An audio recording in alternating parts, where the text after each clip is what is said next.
നമ്മളെല്ലാവരും വെയിറ്റ് ചെയ്ത ആ ദിവസം വന്നിരിക്കുകയാണ്. ഡിസാസ്റ്റർ അസംബ്ലിയുടെ എൻഡ് വാർ. പക്ഷേ ഒരു കാരണമുണ്ട്. This end war there chance server might stop.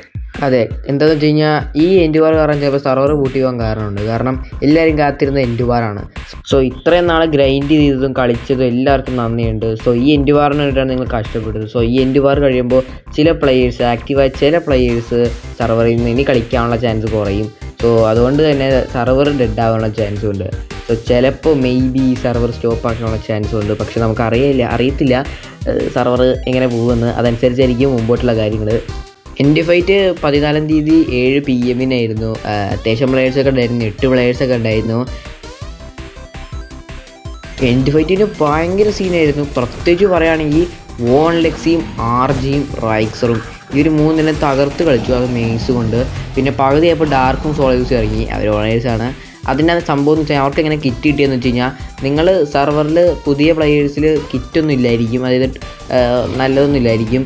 So end വാർ കളിക്കാൻ വേണ്ടിയിട്ട് നിങ്ങൾക്ക് ഡയമണ്ടിൻ്റെ ചില ആർമറും ടൂൾസും ഫ്രീ ആയിട്ട് കൊടുക്കണ്ടായിരുന്നു. സോ ആ ഒരു കിറ്റിലാണ് ഡാർക്ക് കളിച്ചത്. പക്ഷേ അവന് ഫിനിഷ് ആക്കാൻ പറ്റിയില്ലായിരുന്നു. പുള്ളി ചത്തു. പക്ഷേ നന്നായിട്ട് കളിച്ചു. RGയും റൈക്സറും വോൺലെക്സിയും അവർ സീനായിരുന്നു. കളിച്ചുകൊണ്ടിരുന്ന എല്ലാവരും വീസിക്കാത്തുണ്ടായിരുന്നു. എല്ലാവരും ഉണ്ടായിരുന്നു കളിച്ചുകൊണ്ടിരുന്നത്. പിന്നെ എനിക്ക് നല്ല ലാഗ് അടിക്കണ്ടായിരുന്നു. ഞാൻ വീസിക്കാതൊക്കെ ഇരുന്നുണ്ട്. ഡാർക്കിനെ അവിടെ നിന്ന് എന്തോ മൈൻഡ് ചെയ്ത് ബ്ലോക്കൊക്കെ ഒപ്പിക്കണ്ടായിരുന്നു. അങ്ങനെ എല്ലാവരും നന്നായിട്ട് തന്നെ കളിച്ച്. ഞാൻ സ്പെക്ടാക്കർ എന്നിട്ട് സ്പെക്ടാക്കറും ക്രിയേറ്റീവ് ഒക്കെ തന്നെ റെക്കോർഡ് ചെയ്യുമായിരുന്നു ഗൈസ്. ഞാൻ കളിച്ചില്ല. ഞങ്ങൾ ഓണൈസ് കളിക്കാറില്ല ഗൈസ്.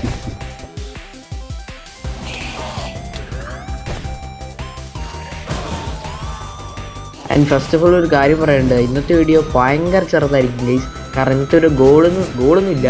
ഇന്ന് നമ്മൾ എൻഡ് ഫൈറ്റ് കാണിച്ച് എൻഡ് ഫൈറ്റിൽ ആരാണ് ജയിച്ചതെന്നും പിന്നെ എൻഡ് ഫൈറ്റ് കഴിഞ്ഞിട്ട് എന്താ സംഭവിച്ചതെന്നുള്ള കുഞ്ഞു ക്ലിപ്പേ ഉള്ളൂ. സോ അതും കൂടി കഴിഞ്ഞിട്ട് നമ്മൾ നിർത്തുകയാണ്. സോ അവസാനം വരെ കാണാൻ ശ്രമിക്കുക.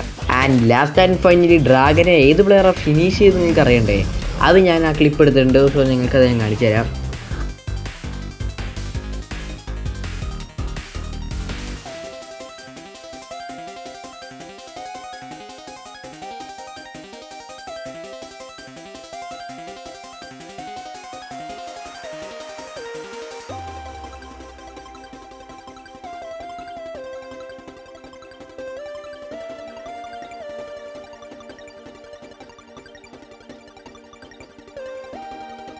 അതെ ഗൈസ്, ഡാർക്ക് XD തന്നെയാണ്.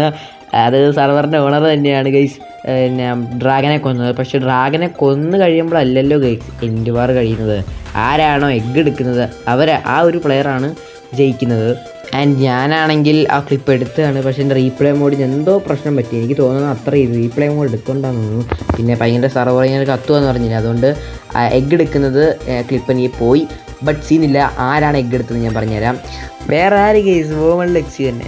സെർവറിൽ നന്നായിട്ട് കളിച്ച് നല്ല സ്ട്രോങ്ങസ്റ്റ് ടീമായിരുന്നു RGയുടെ ടീം. RG ഭയങ്കര പ്ലെയറുമായിരുന്നു. അതുപോലെ പുള്ളി ഭയങ്കര സ്റ്റാക്കഡ് പ്ലെയറാണ് ഡിസാസ്റ്റർ അസംബ്ലിയിൽ. പക്ഷേ എന്ത് ചെയ്യാൻ ഗൈസ്, വോൺലെക്സി സ്റ്റാക്കഡ് പ്ലെയർ അല്ലെങ്കിൽ നല്ലൊരു പ്രോ പ്ലെയർ ആയതുകൊണ്ട് തന്നെ പിടിച്ചിരിക്കാൻ പറ്റില്ല. അതുകൊണ്ട് എഗ്ഗ് വാർ എടുത്തുകൊണ്ട് പുള്ളി മുങ്ങി. അന്ന് 3 കാര്യങ്ങൾ സംഭവിച്ചു guys.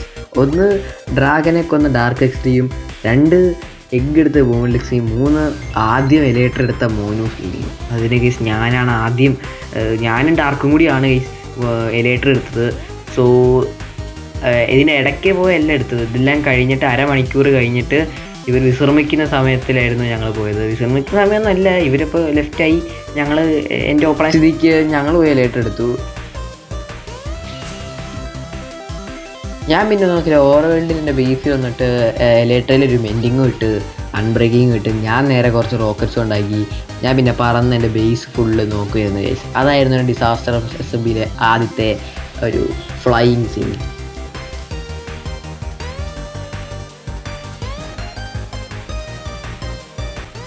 I never forget this incident.